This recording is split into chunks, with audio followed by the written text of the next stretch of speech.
I love a cup of tea, I love a teacup. I have a set that went from grandmother to mother, from mother to me, from mother to me. Distance by Keith Sparrow. There's a cold wind blows off the Atlantic down Pendine way. If you stand outside the back of old Tom Hocking's house, you can feel it race across the fields to slap your cheeks like an angry fishwife. Tom knows it well enough. He should do. He's born and bred opposite the old schoolyard there. Never moved away like some folk do. Never married like some folk do. They say no man's an island, but Tom's as near to one as you can get. Solid, jagged and silent as one of them rocks off the cliff at Boscaswell. See, I'd mind my own business, and I reckon everyone else should mind theirs too.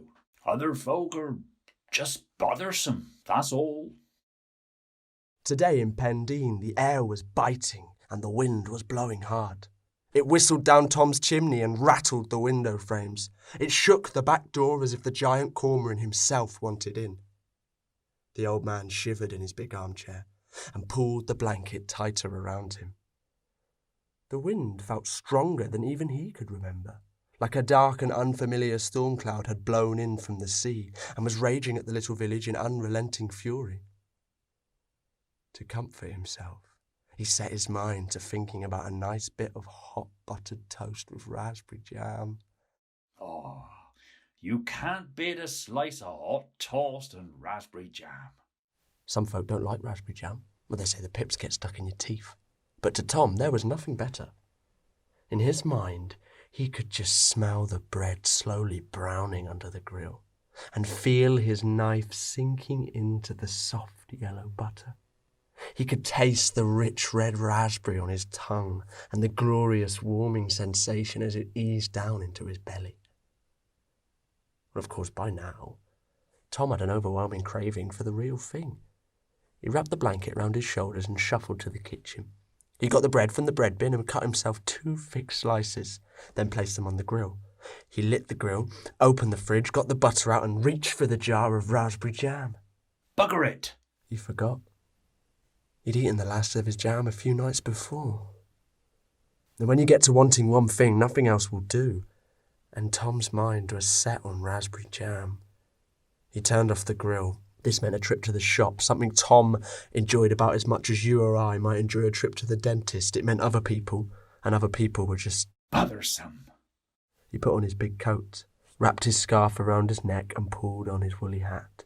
Tom liked to make himself as bundled up as possible. It gave off the signal of, "You don't bother me none, and I won't bother you neither." He unbolted his front door and stepped out into the street, locking the door behind him. The street was unusually empty, which suited Tom just fine. He braced himself against the wind and set off down the road to the little convenience store. Normally he would avoid eye contact with neighbours and simply ignore them if they said hello. Bothersome. But today, everybody seemed to be indoors. Probably this wind, he thought. It was curious, though, to see absolutely no one out. Even in a quiet place like Pendine, you would always see someone going about their business. He paused for a moment and looked up and down the road. Not a soul. Strange. Despite himself, Tom felt vaguely unsettled by the quiet. He reached the store and went inside, the little bell over the door ringing as it always did. The shopkeeper looked up and, noticing it was Tom, decided to skip her usual greeting. What's the point after all? She'd grown used to Tom's surly indifference to other people over the years. He always came in, picked out what he wanted, paid and left, all without so much as a please or thank you, miserable old sod. Tom peered along the shelves to where the raspberry jam always sat, but there was none there.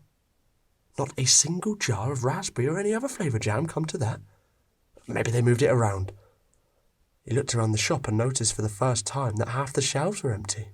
What's going on here? He thought.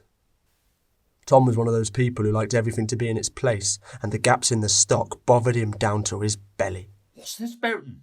He suddenly said aloud. The shopkeeper was so surprised she dropped her pen. Eh? Shop? Where's the raspberry jam to? And where's everything else to? Said Tom, pointing round at the empty shelves. Oh, it's 'cause of the virus. Everyone's been stocking up. Should get a delivery in on Friday. Tom didn't listen to the news, didn't have a TV or read the paper. What virus? The shopkeeper stared at him. The corona thingy. I'm amazed you haven't heard about it. Everyone else has.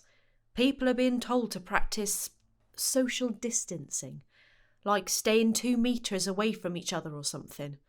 You should read the paper. Papers? Feh, full of nothing but old rummage. Staying 2 meters away from other folk, mind. Sounds like a bloody good idea to me. So, you'll have raspberry jam Friday, and Should do, yes. Try then. bothersome, muttered Tom as he left. Good riddance, said the shopkeeper under her breath. Tom made his way back home, unlocked the door, bolted it behind him, and settled back in his armchair. The wind was whistling even louder down the chimney now, and he pulled the blanket tight around him. Maybe it was the unusually cold wind, or the strange lack of people in the village, or the empty shelves in the shop, or maybe just the lack of raspberry jam, but for the first time in his long life, Tom felt a dark, bottomless lump of loneliness well up inside him. Without warning, he began to weep.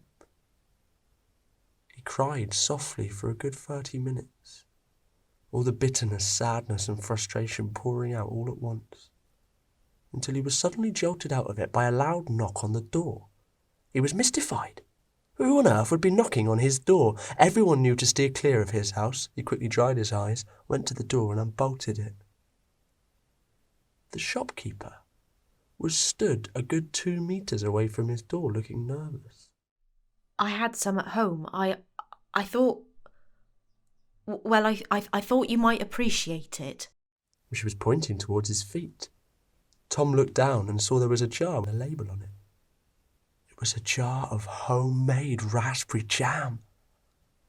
He picked it up and read the label. It said, Tom, stay safe, and if you need anything, we're here. Enjoy the jam, Mary. Tom stared at it, looked at the shopkeeper and felt the tears suddenly return to his eyes. This time, though, they were the tears of something more like gratitude than sorrow. That's my name, Mary, in case you didn't know. Thank you, missus, he said, stumbling over words he had never used before. And you stay safe too, mind. There's a cold wind blows off the Atlantic down Pendine way. But for old Tom Hocking, the wind had the sweet summer smell of a tropical breeze. And when there are angels singing around us, you feel so blessed with tea in a china cup. When there are angels singing around us, you feel so blessed with tea in a china cup. It is so fine that when you hold it up, you can see right through it. That's the sign of real porcelain. Even when it is full of tea, it's light as a feather. And when there are angels singing around us, you feel so blessed with tea in a china cup. When there are angels singing around us, you feel so blessed with tea in a china cup. I love a cup of tea. I love a cup of tea. I love a cup